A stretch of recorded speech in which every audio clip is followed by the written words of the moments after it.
March 23rd, 1945, 10:47 a.m. Winston Churchill sat inside his command aircraft, moments from landing in Germany, expecting to witness a carefully staged triumph of British military power.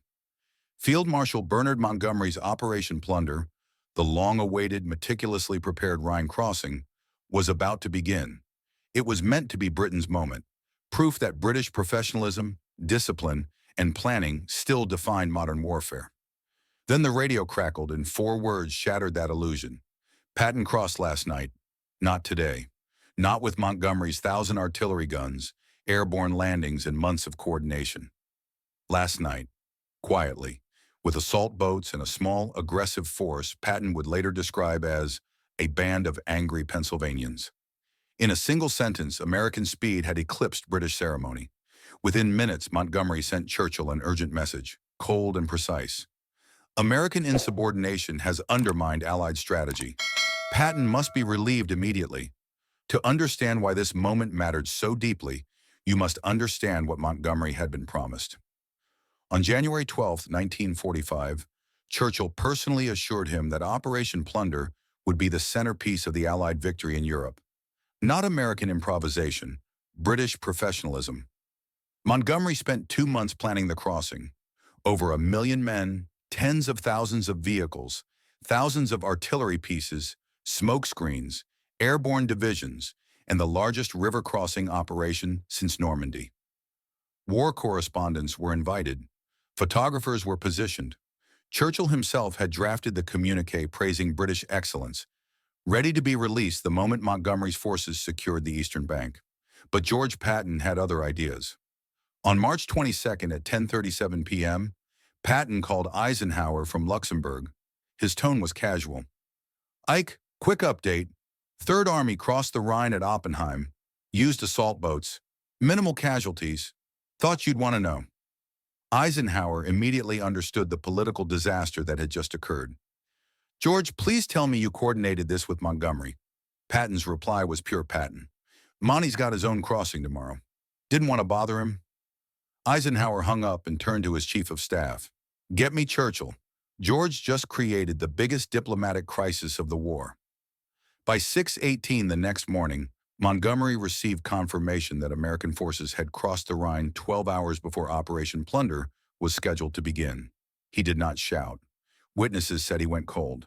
Patton has deliberately sabotaged Allied strategy to satisfy his ego. This is insubordination at the strategic level. I want him relieved and sent home today.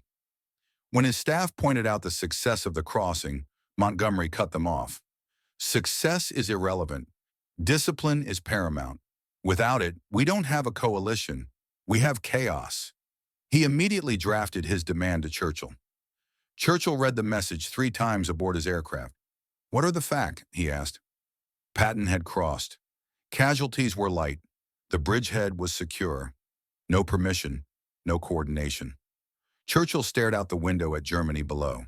Montgomery was his chosen commander, the embodiment of British military tradition. But Patton had just crossed Hitler's last natural barrier before Montgomery could even begin. The political mathematics were unforgiving. Support Montgomery and Churchill would be demanding the firing of an American general for succeeding too quickly. Support Patton, and British prestige would be publicly eclipsed. When Churchill landed, Montgomery was waiting on the tarmac, rigid and formal. "Prime Minister, thank you for coming to witness Operation Plunder," Churchill responded calmly. "Field Marshal, I received your message. Walk with me."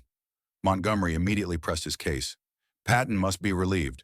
Churchill stopped him with a raised hand. "One question, Bernard. If Patton had asked permission to cross last night, what would you have said?" Montgomery answered without hesitation. "I would have denied it." Churchill paused. "Then tell me, is this about strategy or pride?" Montgomery spoke of discipline. Churchill spoke of reality. "Patton didn't make you look reckless, Bernard. He made you look slow." The words hung in the cold air. Churchill reminded him of the truth both men understood, but rarely admitted. The war was ending. Germany was collapsing. Every day spent preparing was another day the Soviets advanced west.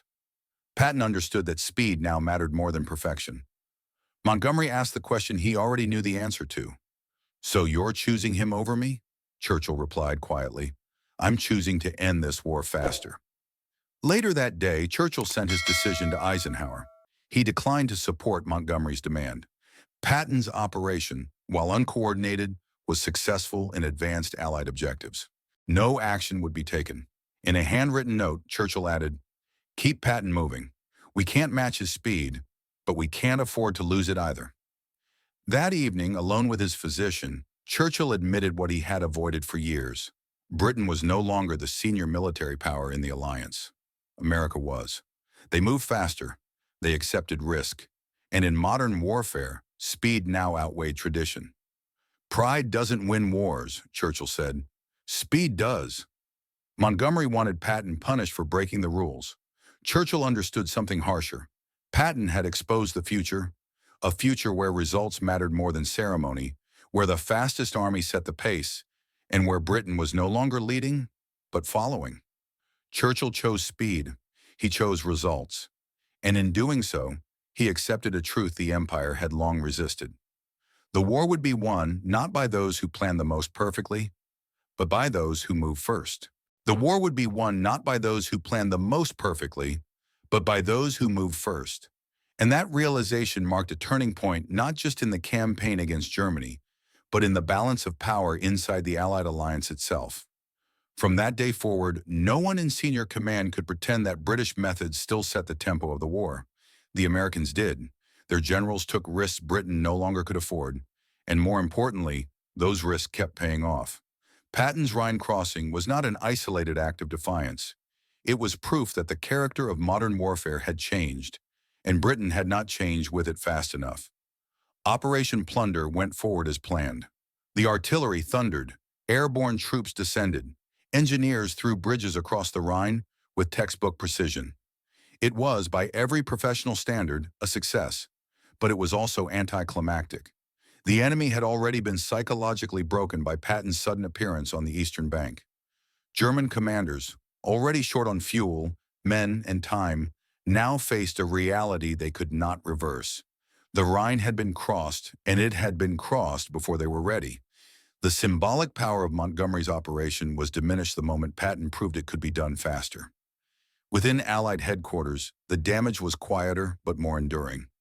Montgomery never forgot the moment Churchill chose not to defend him. Their relationship, once close, hardened into formality. Trust was replaced by caution. British chiefs of staff warned Churchill that failing to discipline Patton undermined command authority. Churchill listened, then replied with brutal honesty. "Authority that cannot be enforced is not authority at all."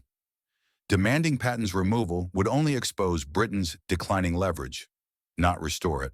Across the Atlantic, the message was received clearly. American commanders understood that results now carried more weight than protocol.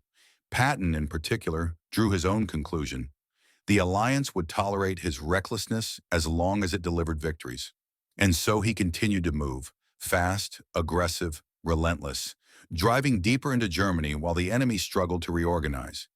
Every mile gained shortened the war. Every day saved meant fewer lives lost. For Churchill, the decision haunted him long after the guns fell silent. In private conversations and later writings, he acknowledged what he could not say openly in 1945. Britain had won the war, but it had lost something else along the way: its unquestioned position as the world's leading military power. That role had passed to America, not through arrogance or politics, but through speed, scale, and an unforgiving willingness to act first and explain later. Patton's crossing of the Rhine did not end the war by itself, but it revealed who would shape the post-war world. It showed that future conflicts would not be decided by who planned longest or prepared most carefully, but by who could move fastest under uncertainty. It was an uncomfortable lesson for an empire built on tradition and order. Montgomery wanted Patton punished for breaking the rules.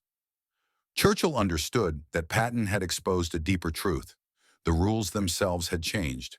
In modern warfare, hesitation was more dangerous than error, and momentum mattered more than perfection. Churchill chose speed. He chose results. And in doing so, he accepted the end of one era and the beginning of another. An era where Britain would no longer lead the charge, but follow those who could move faster than history itself.